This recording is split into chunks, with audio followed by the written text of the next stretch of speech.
To triumph over सिन, मतलब पाप के साथ हम जो जूझते हैं, पाप के साथ हमारा जो समस्या है, जो स्ट्रगल है, उससे हम जीत के तरफ, पाप के ऊपर विजय हम कैसे प्राप्त कर सकते हैं। और ये लेसन एक्चुअली बहुत बड़ा है। इसमें ऑल टुगेदर सब जो मेन पॉइंट्स थे वो 6 थे, इसलिए हमने इसको 2 भाग में डिवाइड कर दिया। और आज हम फर्स्ट हाफ उसका देखेंगे, लेसन 8 का पार्ट 1 देखेंगे, जो फर्स्ट 3 मेन पॉइंट्स से रिलेटेड रहेगा। और नेक्स्ट वीक हम लोग लेसन 8 का ही पार्ट 2 को देखेंगे। सो आइए हम प्रार्थना करें और उसके बाद हम अपना लेसन की ओर चलेंगे। प्यारे परमेश्वर, हम धन्यवाद देते हैं प्रभु आज का दिन के लिए, धन्यवाद देते हैं आपके प्रेम के लिए, धन्यवाद देते हैं आप हमसे प्रेम करते हैं परमेश्वर। आप हमारी सुधि लेने वाले, हमें सुरक्षित रखने वाले परमेश्वर है प्रभु। आज जब हम लाइफ इन वर्ड करते हैं और रोमन्स एंड गलेशियंस के में से हम सीख रहे हैं प्रभु आपके शिक्षाओं के बारे में, आपके सिद्धांतों के बारे में, प्रभु आप हमारी सहायता करें कि हम उन सब बातों को समझ सके परमेश्वर पिता। और प्रभु आप हमसे क्या चाहते हैं इन बातों को हम जान सके। धन्यवाद देते हैं परमेश्वर, यीशु मसीह के नाम से मांगते हैं, आमीन। सो आइए हम आज शुरू करेंगे from struggle to triumph over sin. जो हमारा जो संघर्ष है, संघर्ष से, जो पाप का संघर्ष है, वहां से पाप पर विजय प्राप्त करना के बारे में यह है अध्याय 8। सो अध्याय 8 का जो पहला रोमन लेटर 1 है, आप लिख सकते हैं रोमन लेटर 1। इसमें हम बात करेंगे जो शब्द व्यवस्था है, इस शब्द का क्या अर्थ है, व्यवस्था शब्द का अर्थ। सो हमारा फर्स्ट मेन हेडिंग है व्यवस्था शब्द का अर्थ, the meaning of the term law.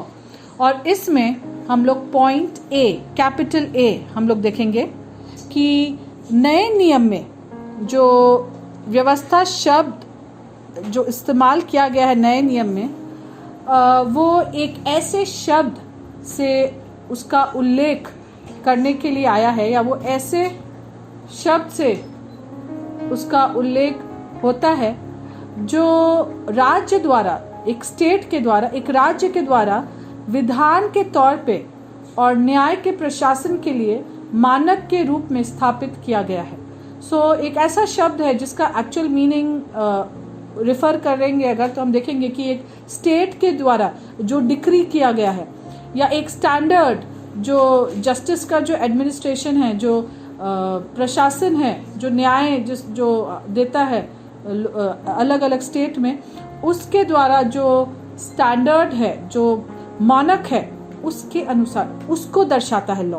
एक स्टेट मतलब यहाँ पे एक गवर्निंग बॉडी का जो लॉ के बारे में बात हो रहा है। और इसी में हम लोग पॉइंट 1 देखेंगे कि ए का पॉइंट 1 देखेंगे कि पुराने नियम में जो इब्रानी शब्द, ज़्यादातर इंग्लिश वर्ड लॉ के लिए जो इब्रानी शब्द जो ज़्यादातर इस्तेमाल हुआ है वो है तोरा। ठीक है, जो अगर हम सामान्य ज्ञान में हम देखें तो ये शब्द निर्देश, शिक्षण या दिशाओं को संदर्भित करता है। Okay, it refers to instructions, teaching और डायरेक्शंस। सो ये शब्द निर्देश, शिक्षण या दिशाओं को संदर्भित करता है। और अगर हम ज़्यादा खास तौर पे, मोर स्पेसिफिकली अगर हम देखें, हम ज़्यादा खास तौर पे देखें तो ये रिफर करता है, या इसका संदर्भ है इंस्ट्रक्शन और law codes given by God to Moses at Mount Sinai.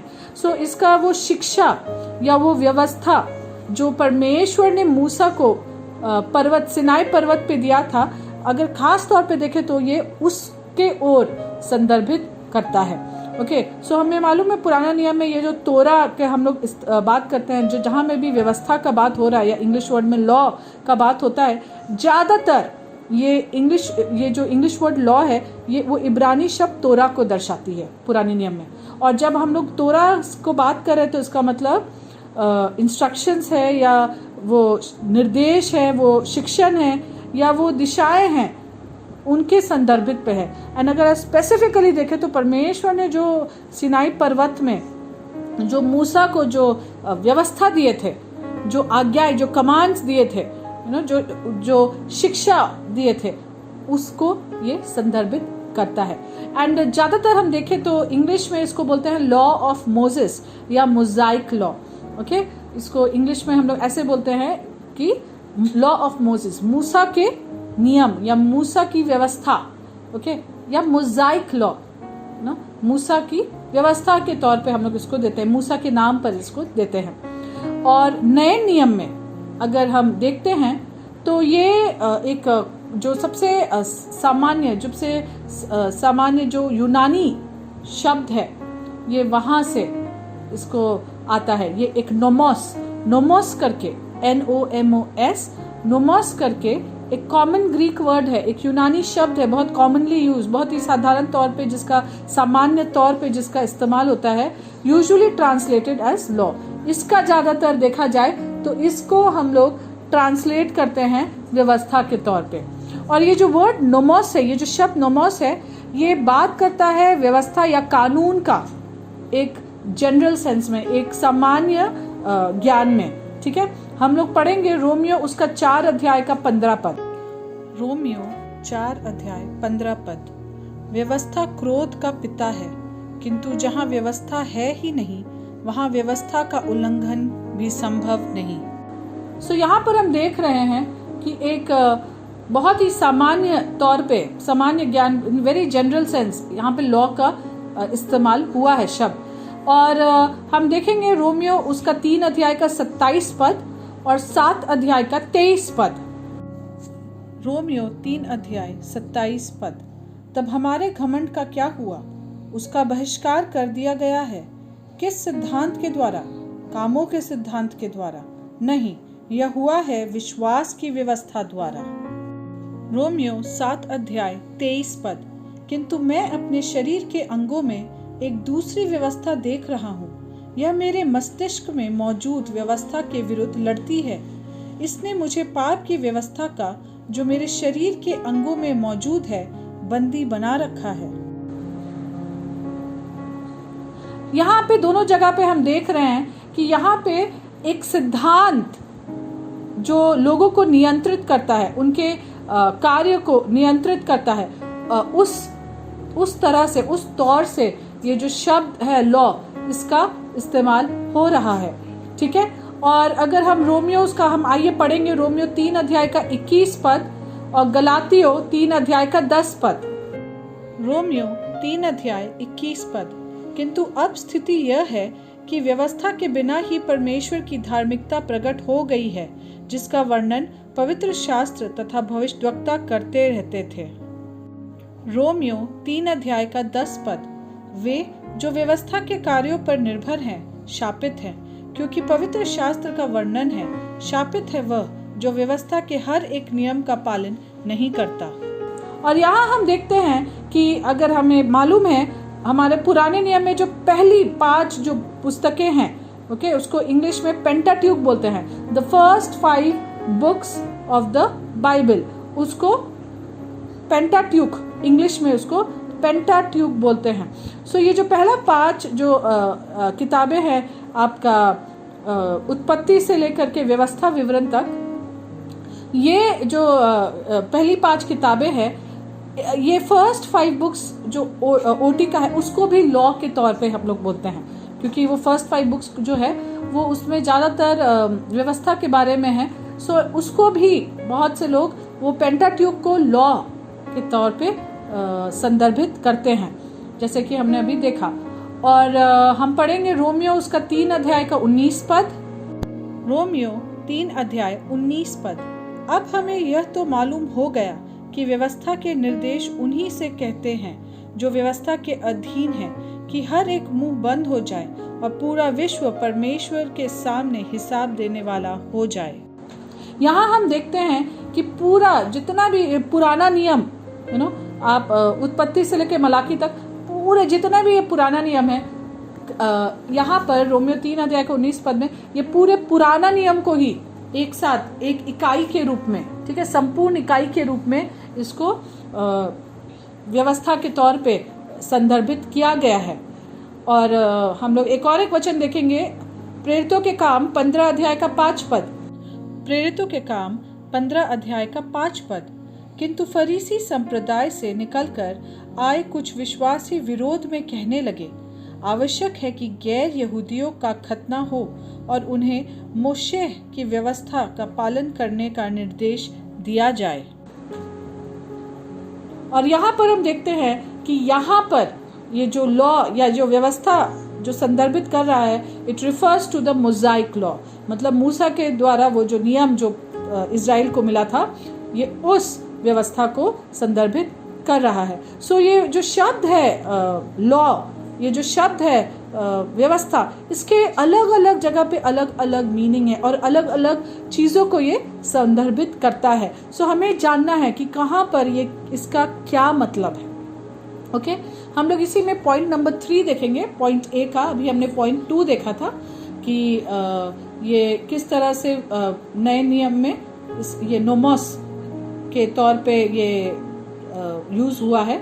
और हम लोग पॉइंट नंबर 3 देखेंगे कि और भी बहुत ढेर सारे अंग्रेजी शब्द है जो परमेश्वर के वचन, जो स्क्रिप्चर्स में, जो बाइबल में जो सिमिलर उन्हीं के समान वैसा ही सेम एक समान अर्थ रखने वाले बहुत से ऐसे शब्द हैं, ओके, जो लॉ में इंक्लूड होता है। और वो इंग्लिश वर्ड्स है कमांडमेंट्स, हिंदी में आज्ञाएं, फिर जजमेंट्स जो न्याय, ऑर्डिनेंसेस, अध्यादेश, प्रिसेप्ट्स, उपदेशों, स्टैट्यूट्स, विधियां एंड टेस्टिमनीज और गवाही।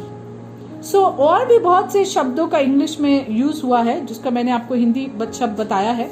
सो ये सब शब्दों का भी इस्तेमाल हो रहा है और इनका भी सिमिलर मीनिंग है, उसी लॉ के अनुसार ही इसका भी, वो लॉ जो शब्द है, व्यवस्था जो शब्द है, उसी के अनुसार इन सब शब्दों का भी अर्थ है very close, they are very close and कभी कभी सेम मीनिंग के कारण इसका भी इस्तेमाल हुआ है।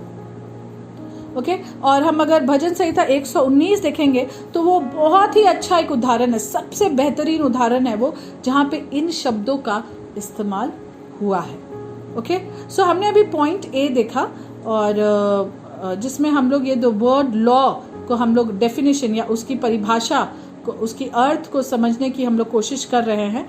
अब हम लोग इसी में कैपिटल बी में चलेंगे, जो कैपिटल बी है, और यहाँ पे हम बात करेंगे कि किस तरह पौलुस ने ये जो वर्ड है लॉ, ठीक है, हम यहाँ पे पॉइंट बी में हम कंसंट्रेट करेंगे, हमारा ध्यान रहेगा रोमियो उसका 7 अध्याय में, और किस तरह पौलुस रोमियो 7 अध्याय में ये जो शब्द है व्यवस्था, उसको 3 अलग अलग तरीके से वो पेश कर रहा है, सिर्फ ये दिखाने के लिए कि विश्वासी लोग जो है वो पाप के लिए मर गए हैं। ठीक है, He just wants to show that believers who are dead to sin, so पापी जो पाप के लिए मर गए हैं वो व्यवस्था के अधीन नहीं है, व्यवस्था के अधीनता में, उसके तहत में नहीं है, लेकिन वो अनुग्रह के अधीन है। और ये नया जो ये गवर्नमेंटल या जो प्रशासनिक प्रणाली है, सिस्टम है, द न्यू गवर्नमेंटल सिस्टम। सो आइए हम इसमें नंबर 1 को देखते हैं और हम देखेंगे, हम शुरुआत करेंगे रोमियो उसका 7 अध्याय का 1 पद से। आइए एक बार हम जल्दी से इस वचन को पढ़ते हैं। रोमियो की पत्री 7 अध्याय 1 पद। प्रियजन, तुम्हें जो व्यवस्था से परिचित हो, क्या यह मालूम नहीं कि किसी भी व्यक्ति पर व्यवस्था की प्रभुता उसी समय तक रहती है जब तक वह जीवित है।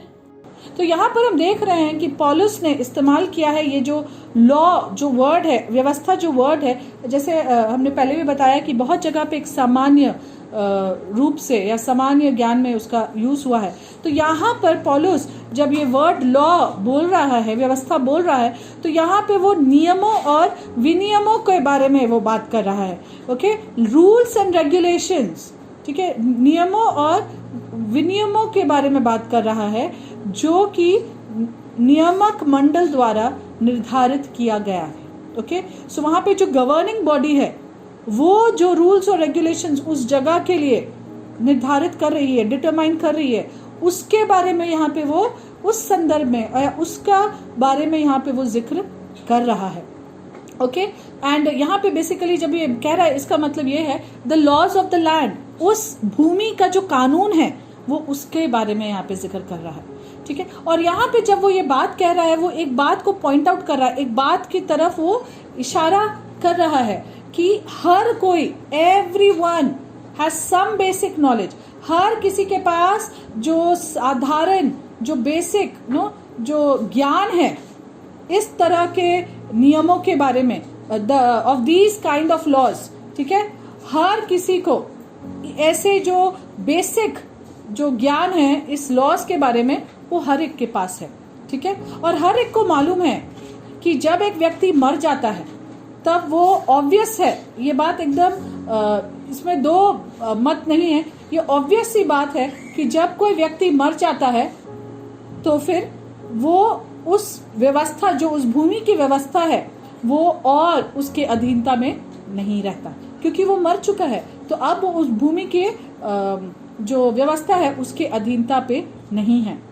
और ठीक इसी ही तरीके से, ठीक ऐसा ही अगर हम समझे तो हम समझ सकते हैं कि एक विश्वासी भी who are dead in Christ, ठीक है, एक विश्वासी जो यीशु मसीह में मर चुके हैं, मतलब यीशु मसीह के साथ वो मारे गए और गाड़े गए। सो जो यीशु मसीह में मर गए हैं, who are dead in Christ, वो भी अब मूसा का जो नियम है ना, उसके अधीनता में या उसको पालन करने के लिए वो उनके ऊपर जबरदस्ती नहीं है। Okay, they are no longer subject to और obligated to obey Mosaic law. हम पढ़ेंगे रोमियो 6 अध्याय का 8 पद। आप लिख सकते हैं रोमियो 6 अध्याय 8 पद, 7 अध्याय 4 पद और 8 अध्याय 10 पद। आइए हम रोमियो 6 का 8 पढ़ेंगे और 8 का 10 पद हम पढ़ेंगे। ठीक है, कि हम यहाँ पढ़ेंगे कि ये लोग बाध्य नहीं है, राइट, जो मसीह में मर चुके हैं वो बाध्य नहीं है मूसा के व्यवस्था को पालन करने के लिए। ओके, वो बाध्य नहीं है। आइए हम इन वचनों को पढ़ते हैं। रोमियो 6 अध्याय 8 पद। अब यदि मसीह यीशु के साथ हमारी मृत्यु हो चुकी है, हमारा विश्वास है कि हम उनके साथ जीवित भी रहेंगे। रोमियो उसका 8 अध्याय 10 पद। अब इसलिए कि तुम में मसीह वास करता है, पाप के कारण शरीर के मृत होने पर भी धार्मिकता के कारण तुम्हारी आत्मा जीवित है। हम यहाँ से हम आगे बढ़ते हैं और हम यहाँ बात कर रहे हैं रोमियो उसका 7 अध्याय के बारे में। हम यहाँ रोमियो उसका 7 अध्याय के बारे में बात कर रहे हैं और हम देखेंगे पॉइंट नंबर 2। यहाँ पे आप लिख लीजिए रोमियो 7 अध्याय का 4 से 25 पद। यहाँ पर पौलुस जो शब्द व्यवस्था का इस्तेमाल कर रहा है वो यहाँ पे मूसा के व्यवस्था या जो पर्वत सिनाई में मूसा को जो परमेश्वर के द्वारा जो मिला था, द लॉ कोड्स, ठीक है, इसके बारे में बात कर रहा है, जो हमें निर्गमन और लय व्यवस्था, गिनती और व्यवस्था विवरण की किताबों में मिलता है। ठीक है, सो यहाँ पे पौलुस जब बात कर रहा है 4 पद से 25 पद, यहाँ पे वो उस मूसा के व्यवस्था के बारे में बात कर रहा है। हम पॉइंट नंबर 3 को देखेंगे। यहाँ पे जब पौलुस बात कर रहा है रोमियो 7 अध्याय 23 से 25 पद, रोमियो 7 अध्याय 23 से 25 पद। आइए हम पढ़ते हैं। रोमियो 7 अध्याय 23 पद। किंतु मैं अपने शरीर के अंगों में एक दूसरी व्यवस्था देख रहा हूँ, यह मेरे मस्तिष्क में मौजूद व्यवस्था के विरुद्ध लड़ती है। इसने मुझे पाप की व्यवस्था का, जो मेरे शरीर के अंगों में मौजूद है, बंदी बना रखा है। रोमियो 7 अध्याय 24 और 25 पद।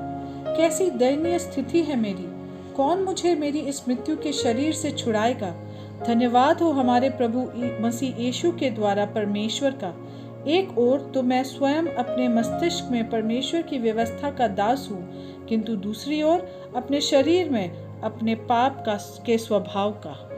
यहाँ हम देखते हैं कि पौलुस यहाँ पे जो शब्द का इस्तेमाल कर रहा है, जो शब्द का पौलुस इस्तेमाल कर रहा है लॉ के लिए या व्यवस्था के लिए, वो एक सिद्धांत, एक शिक्षण या एक सार्वभौमिक सत्य का उल्लेख करने के लिए ये शब्द का प्रयोग कर रहा है।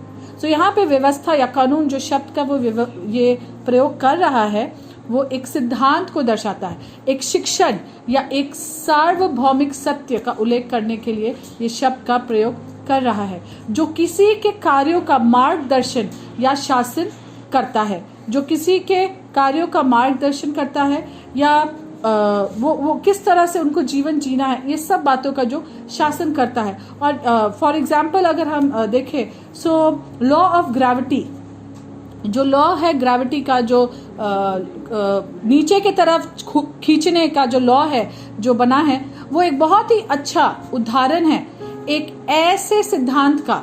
ओके, वो एक ऐसे सिद्धांत का उदाहरण है जो पृथ्वी पर सभी जीवन को नियंत्रित करता है। तो ठीक इसी तरह जब पौलुस यहाँ पे 7 अध्याय का 23 से 25 पद में लॉ का इस्तेमाल कर रहा है, तो वो भी इसी तरह एक सिद्धांत को संदर्भ में बात कर रहा है। आइए अब हम रोमन लेटर 2 में चलेंगे। ओके, अब हम रोमन लेटर 2 में चलेंगे और यहाँ पर हम देखेंगे कि जो व्यवस्था है, ये व्यवस्था, the law brought an awareness of sin, व्यवस्था ने हमें जताया ना, हमें अवेयर किया पाप से कि पाप क्या है। आप लिख लीजिए रेफरेंस, रोमियो उसका 7 अध्याय का 7 से 13 पद, रोमियो 7 अध्याय 7 से 13 पद। सो इसमें हम लोग पॉइंट ए को देखेंगे। पॉइंट ए में है कि ये जो मूसा की जो व्यवस्था है, द मोज़ाइक लॉ, ये मूसा की जो व्यवस्था है मोज़ाइक लॉ, ठीक है, it serves as a reminder of sin, ये एक यादगार के तौर पे हमें याद दिलाने के लिए, पाप को याद दिलाता है। It serves as a reminder, हमारे पाप को हमें याद दिलाता है, एक यादगार के तौर पे ये कार्य करता है। पॉइंट नंबर ए है ये। ओके, रोमियो उसका 7 अध्याय का 7 से 9 पद, आइए हम पढ़ेंगे। रोमियो 7 अध्याय का 7 पद, तब क्या इससे यह सिद्ध होता है कि व्यवस्था दोषी है? नहीं, बिल्कुल नहीं। इसके विपरीत, व्यवस्था के बिना मेरे लिए पाप को पहचानना ही असंभव होता। मुझे लोभ के विषय में ज्ञान ही न होता यदि व्यवस्था यह आज्ञा न देता, लोभ मत करो। रोमियो 7 अध्याय 8 और 9 पद, पाप ने ही आज्ञा के माध्यम से अच्छा अवसर मिलने पर मुझ में हर एक प्रकार का लालच उत्पन्न कर दिया। यही कारण है कि व्यवस्था के बिना पाप मृत है। एक समय था जब मैं व्यवस्था से स्वतंत्र अवस्था में जीवित था, किंतु जब आज्ञा का आगमन हुआ, पाप जीवित हुआ। सो हमने यहाँ पर देखा, ठीक है, कि कैसे जो व्यवस्था है हमें पाप का बारे में हमें जताता है, याद दिलाता है। नंबर 1 इसमें देखेंगे कि मूसा की ये जो व्यवस्था है, ये हमें दिखाती है, ये हमें सिखाती है पाप के बारे में, जैसे कि हमने रोमियो 7 अध्याय का 7 पद में पढ़ा। नंबर 2, ये जो लॉ है या ये जो व्यवस्था है, ठीक है, ये स्थापित कर रहा है एक स्टैंडर्ड को, एक मानक को, ठीक है, एक मानक को ये स्थापित करता है जिसके अनुसार लोग खुद को नाप सकते हैं, खुद को माप सकते हैं, लोग खुद के व्यवहार को वो मूल्यांकन कर सकते हैं, राइट, क्योंकि ये एक स्टैंडर्ड है।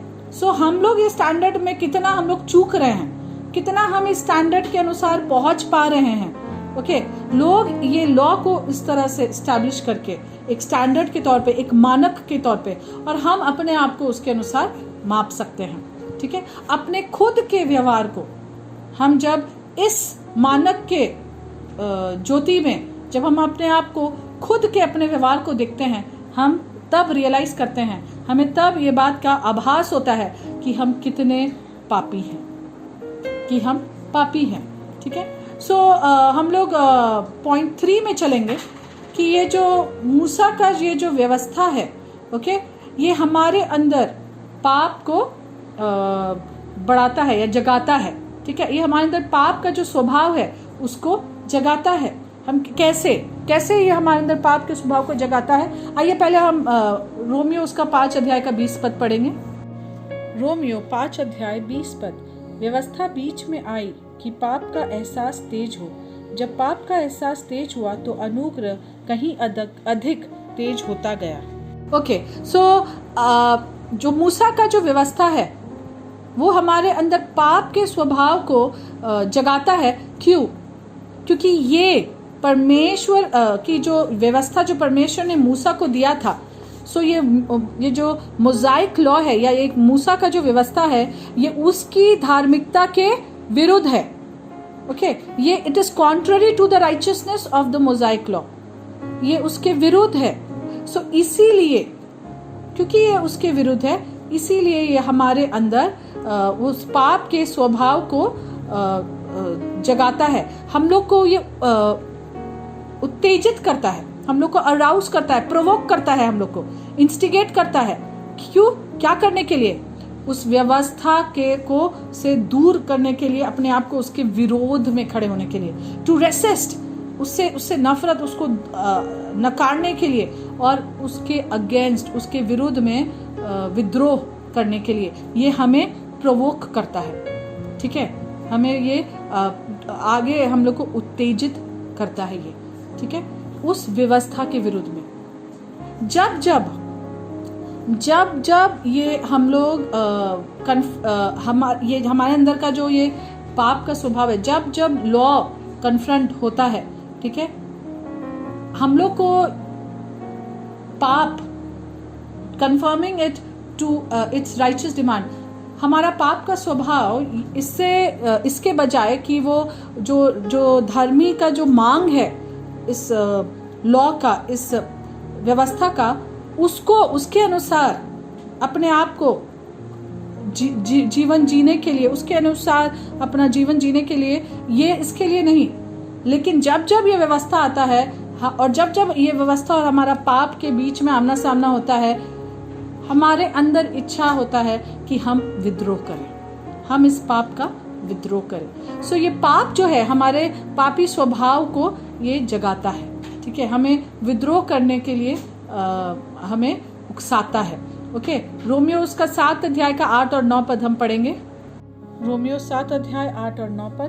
पाप ने ही आज्ञा के माध्यम से अच्छा अवसर मिलने पर मुझ में हर एक प्रकार का लालच उत्पन्न कर दिया। यही कारण है कि व्यवस्था के बिना पाप मृत है। एक समय था जब मैं व्यवस्था से स्वतंत्र अवस्था में जीवित था, किंतु जब आज्ञा का आगमन हुआ पाप जीवित हुआ। सो हम यहाँ पर देख रहे हैं, ठीक है ना, कि हम कैसे जो धर्मी जो डिमांड्स है, जो धर्मी जो मांग है इस व्यवस्था का, हम उसके विद्रोह में हम जीना चाहते हैं। नंबर बी हम देखेंगे, और हमने बोला कि ये नंबर ए में हमने बोला था कि किस तरह से पाप जो व्यवस्था है वो हम लोग को यादगार है, पाप को दिखाता है। हम लोग पॉइंट बी में देखेंगे कि किस तरह से व्यवस्था एक यादगार के तौर पे हमारा पावरलेसनेस, हमारा असमर्थता को भी दिखाता, असामर्थता, हमारे अंदर कोई सामर्थ्य नहीं है उसको भी दिखाता है। आइए हम पढ़ेंगे रोमियो 7 अध्याय का 10 और 11 पद। रोमियो 7 अध्याय 10 और 11 पद। और मेरी मृत्यु हो गई, और वह आज्ञा जिससे मुझे जीवित होना था मेरी मृत्यु का कारण बनी, क्योंकि पाप ने आज्ञा में के अवसर का लाभ उठाते हुए मुझे भटका दिया और इसी के माध्यम से मेरी हत्या भी कर दी। सो यहाँ पे हम देख रहे हैं कि हमारा पावरलेसनेस, कि हमारे अंदर बिल्कुल भी पावर नहीं है, ठीक है, इस पाप से का सामना करने के लिए, पाप से आगे निकलने के लिए, पाप से दूर होने के लिए। सो ये मूसा का जो व्यवस्था है ये बात का भी यादगार है। नंबर 1 देखेंगे हम कि हमने पहले भी बात किया था रोमियो और गलातियों में, जब हम बात कर रहे थे अबाउट परमेश्वर के सामने जस्टिफिकेशन का बात कर रहे थे, कि मूसा के जो व्यवस्था था उसमें कोई सामर्थ्य नहीं था हमें पाप से आजाद करने के लिए। सो नंबर 1 में हम यहाँ फिर से वही बात को कर रहे हैं कि मूसा के व्यवस्था में सामर्थ्य ही नहीं था कि वो हमें पाप से आजादी करे, हमें मुक्त करे और हमें जीवन लाके दे। ओके, उसमें ये सामर्थ्य ही नहीं था। ठीक है, only when God sent his son Jesus, जब परमेश्वर ने अपने इकलौते बेटे को भेजा तब ही हमारा छुटकारा पाप से होने पाया। यीशु मसीह के बिना हमारा छुटकारा पाप से नहीं हो सकता था। आइए हम पढ़ेंगे रोमियो उसका 8 अध्याय 3 और 4 पद। रोमियो 8 अध्याय 3 पद। वह काम जो व्यवस्था मनुष्य के पाप के स्वभाव के कारण पूरा करने में असफल साबित हुई, परमेश्वर ने पूरा कर दिया। उन्होंने निज पुत्र को ही पापमय मनुष्य के समान बनाकर पाप बलि के रूप में भेज दिया। इस प्रकार उन्होंने पापमय शरीर में ही पाप को दंडित किया। रोमियो 8 अध्याय 4 पद। कि हम में जो पापी स्वभाव के अनुसार नहीं परंतु पवित्र आत्मा के अनुसार स्वभाव रखते हैं, व्यवस्था की उम्मीदें पूरी हो जाए। ओके, आप लिख सकते हैं रोमियो 7 अध्याय का 10 पद और रोमियो 8 अध्याय का 3 और 4 पद। नंबर 2, ये जो मोज़ाइक लॉ है या ये जो व्यवस्था है, मूसा का व्यवस्था, ये हमें इन्फॉर्म भी करता है, ये हमें सूचना देता है या हमें बताता है ये बात को कि पाप जो है वो धोखा देता है और घात करता है, मार देता है। Okay, it deceives and kills. पाप हमें धोखा देता है और हमें मार देता है। हमने पढ़ा था रोमियो 7 अध्याय का 11 पद, हम पढ़ चुके हैं, आप इसको लिख लीजिए, रोमियो 7 अध्याय का 11 पद। आइए हम चलेंगे पॉइंट सी में। ओके, हम पॉइंट सी में चलेंगे। हमने सबसे पहले देखा कि जो मोज़ाइक लॉ है या मूसा का जो व्यवस्था है वो एक रिमाइंडर के जैसे वो कार्य करता है हमारा पावरलेसनेस को देखने के लिए, और उससे पहले हमने कहा था कि हमारे पाप को हमें रिमाइंड करता है। वो सी में हम देखते हैं कि the Mosaic law serves as a reminder of God's holiness. ये परमेश्वर के पवित्रता का एक यादगार है हमारे लिए, हमें याद दिलाता है ये जो मूसा का व्यवस्था है। आइए इसमें हम देखेंगे रोमियो 7 अध्याय का 12 पद, हम जल्दी से पढ़ेंगे। रोमियो 7 अध्याय 12 पद। इसलिए व्यवस्था पवित्र है और आज्ञा पवित्र, धर्मी और भली है।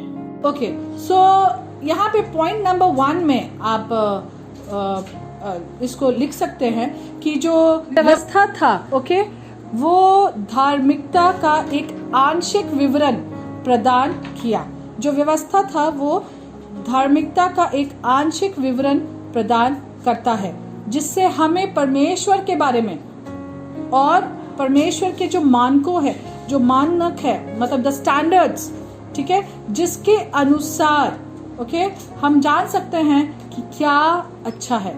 Okay, about what is good according to his standards, परमेश्वर के मानकों के अनुसार क्या अच्छा है, ठीक है, इसके बारे में हमें अधिक जानने में मदद मिलता है। Okay, so it is a partial explanation of righteousness. ठीक है, ये पूरा नहीं है, ये सिर्फ आंशिक विवरण है, परमेश्वर की धार्मिकता को बताता है। ओके, द लॉ प्रोवाइड्स, जो व्यवस्था है वो हमें जो प्रदान करता है वो सिर्फ धार्मिकता का आंशिक ही विवरण है, एक्सप्लेनेशन है। ठीक है, जिससे हम परमेश्वर के बारे में और ज्यादा जान पाते हैं, उसके मानकों के बारे में जान पाते हैं कि उसके मानक के अनुसार according to his standards what is good. ठीक है, अब हम चलेंगे पॉइंट नंबर 2 में। परमेश्वर के बारे में तो हम जान पाते हैं, लेकिन ये मोज़ाइक लॉ जो है, ये मूसा का जो व्यवस्था है, इट शोज, ये हमें भी दर्शाता है कि मनुष्य अपने आप में परमेश्वर के धर्मी चरित्र और उसके अपेक्षाओं पर खरा नहीं उतर पा रहा है। ओके, मनुष्य अपने आप में परमेश्वर का जो राइचियस कैरेक्टर है, उसका जो धर्मी चरित्र है और उसकी जितनी भी अपेक्षाएं है, all the expectations that he has, ठीक है, हम उस पे खरे नहीं उतर पा रहे हैं। We are not able to live according, हम उसको लिव नहीं कर पा रहे अपने जीवन में, हम उसके अनुसार we are not able to live up to it. ठीक है, और यही कारण है कि और उसके साथ संगति का आनंद भी हम नहीं ले पा रहे, वी आर अनएबल, हम नहीं कर पा रहे हैं, हम ना ही उसके धर्मी चरित्र के अनुसार जी पा रहे हैं, ना ही उसकी अपेक्षाओं को पूरा उस पे खरा उतर पा रहे हैं, और उसके साथ संगति का आनंद भी हम नहीं ले पा रहे हैं। ओके, सो हम यहाँ पर जल्दी से अब हम चलेंगे पॉइंट नंबर रोमन लेटर 3 की ओर। ओके, और आज हम ये रोमन लेटर 3 हम लोग लास्ट करेंगे, और 4 से 5 6 हम लोग नेक्स्ट क्लास में करेंगे। सो यहाँ पे रोमन लेटर जो 3 है, हमने आज बात किया। हमारा लेसन नंबर 8 का नाम क्या है, शीर्षक क्या है, टाइटल क्या है, from struggle to victory over sin. So संघर्ष से विजय पाप के ऊपर। सो अब हम बात करेंगे, हमने देख लिया कि लॉ क्या है, लॉ का अर्थ हमने समझा और लॉ क्या दर्शाता है, हमने इन सब बातों को समझा कि वो it serves as a reminder, वो क्या क्या बातों का यादगार है और याद दिलाता है। अब हम बात करेंगे द स्ट्रगल विथ सिन, पाप के साथ हमारा संघर्ष। ठीक है, पाप के साथ संघर्ष के बारे में। और आप लिख सकते हैं रोमियो उसका 7 अध्याय 14 से 25 पद। रोमियो 7 अध्याय 14 से 25 पद।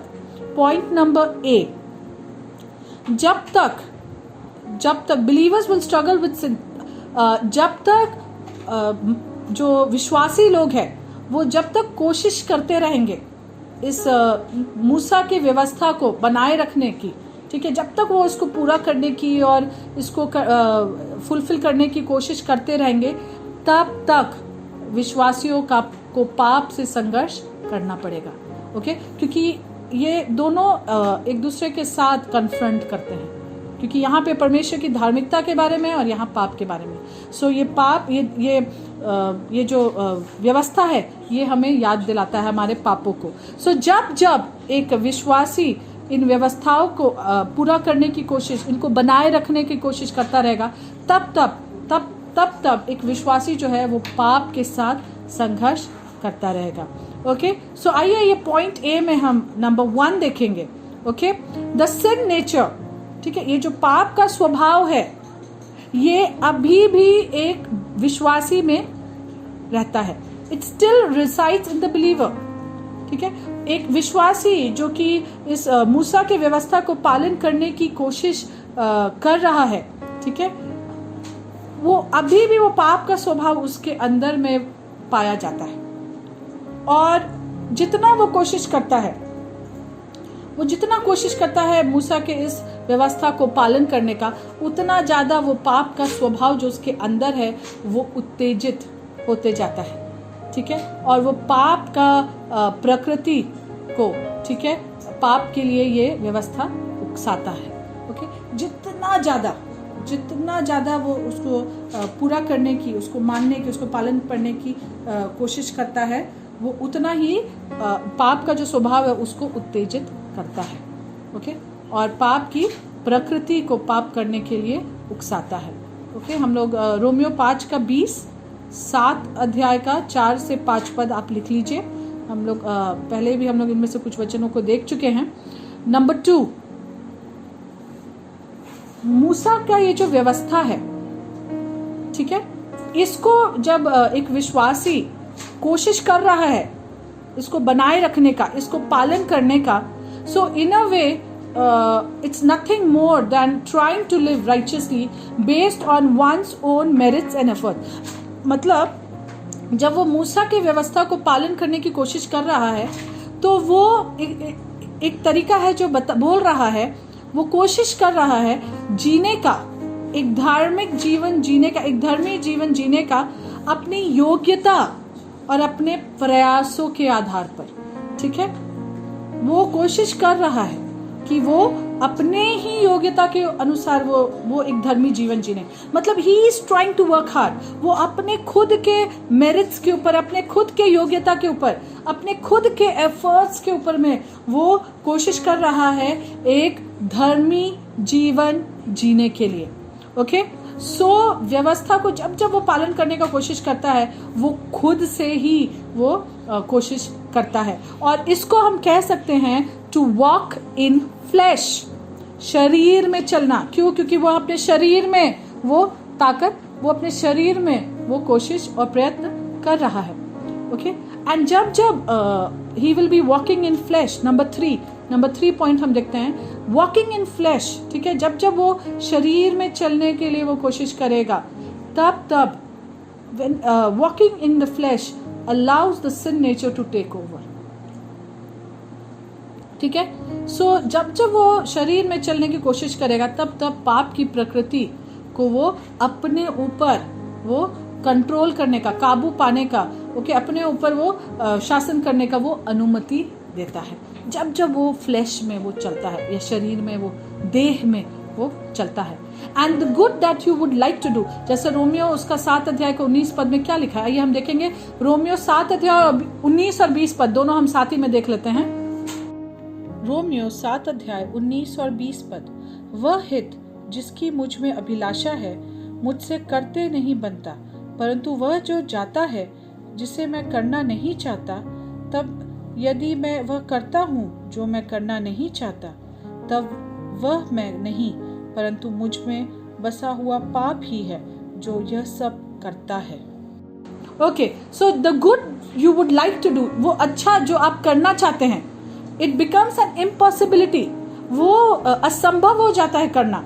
ठीक है, वो अच्छा जिसे आप करना चाहते हैं वो एक असंभवता बन जाती है, क्योंकि पाप का प्रगति नियंत्रण में है। ओके, द सिन नेचर, पाप का जो प्रकृति है वो कंट्रोल कर रहा है, इसीलिए इट बिकम्स डिफिकल्ट, ये इम्पॉसिबल बन जाता है, नॉट ओनली डिफिकल्ट, ये असंभव बन जाता है।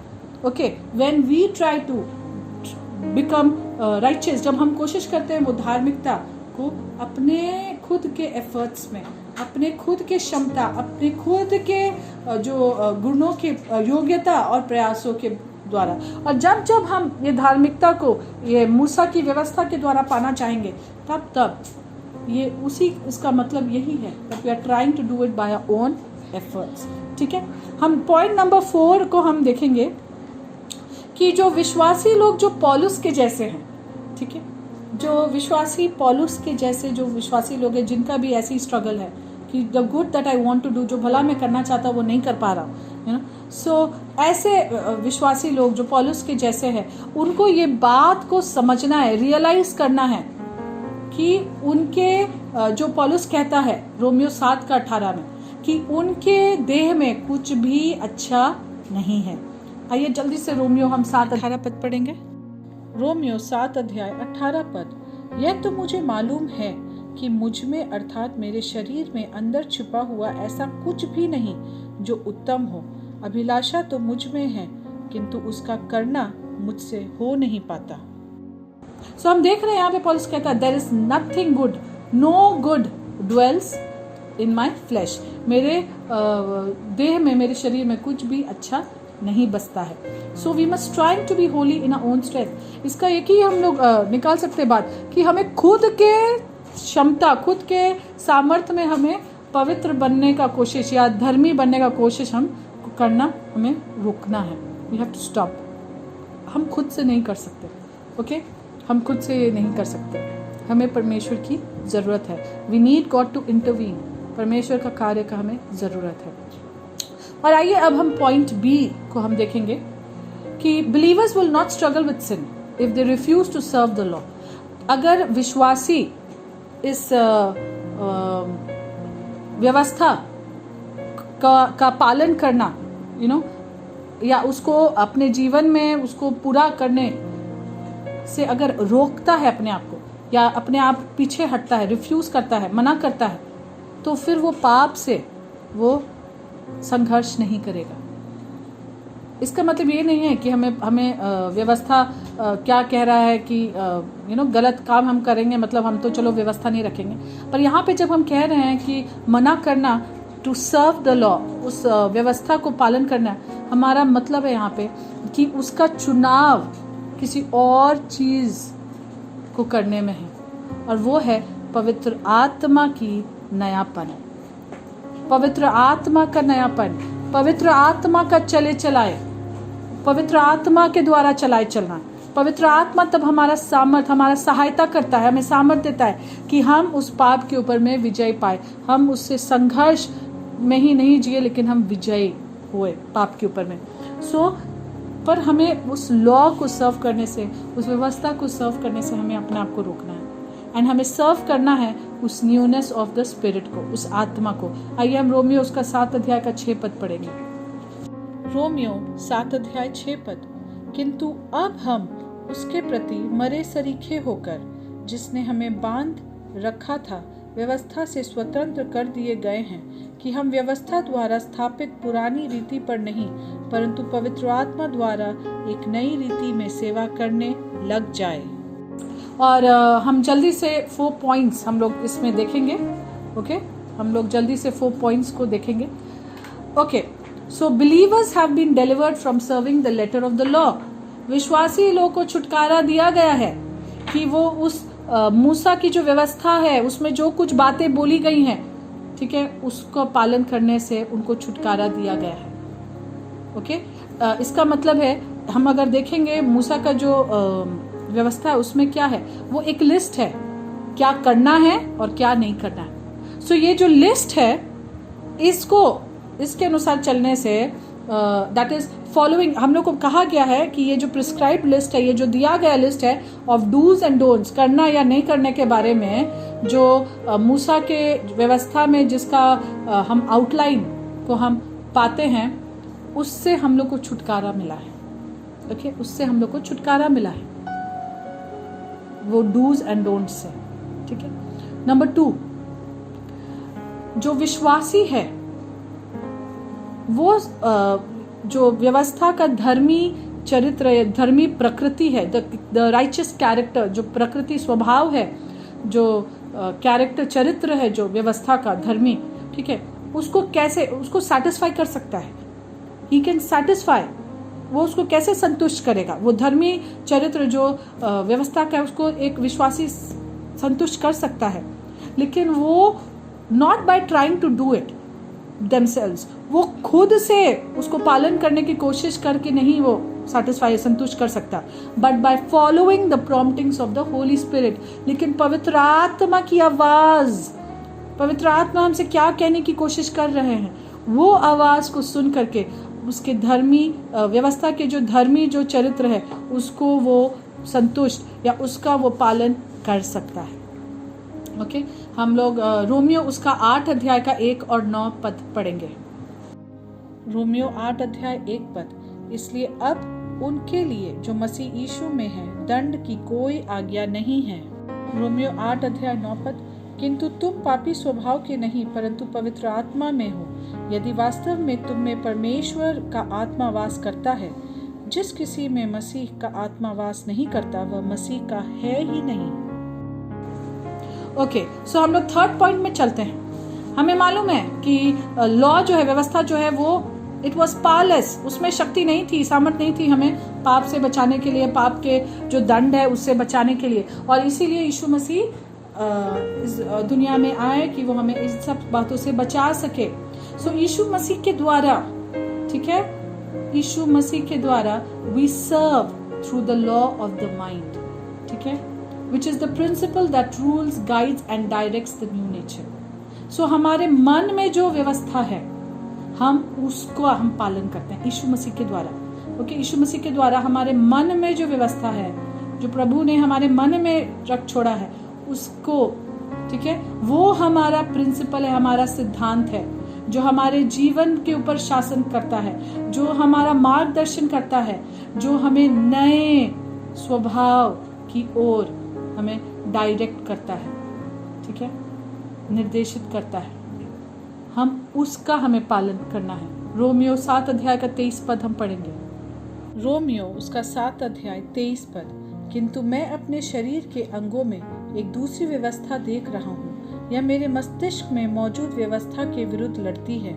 इसने मुझे पाप की व्यवस्था का, जो मेरे शरीर के अंगों में मौजूद है, बंधी बना रखा है। सो ये नयापन जो है, ये नया स्वभाव जो, और ये जो हमारे मन का व्यवस्था है जिसका यीशु मसीह के द्वारा हम पालन करते हैं, दिस एनेबल्स अस, ये हमें हमारी सहायता करता है to perceive and receive spiritual truth and insights. ये हमारा सहायता करता है कि हम आत्मिक सच्चाई, आत्मिक जो रहस्यमय जो बातें हैं, जो ज्ञान है, इनको हम समझ सके, इनको हम जान सके और हम ग्रहण कर सके।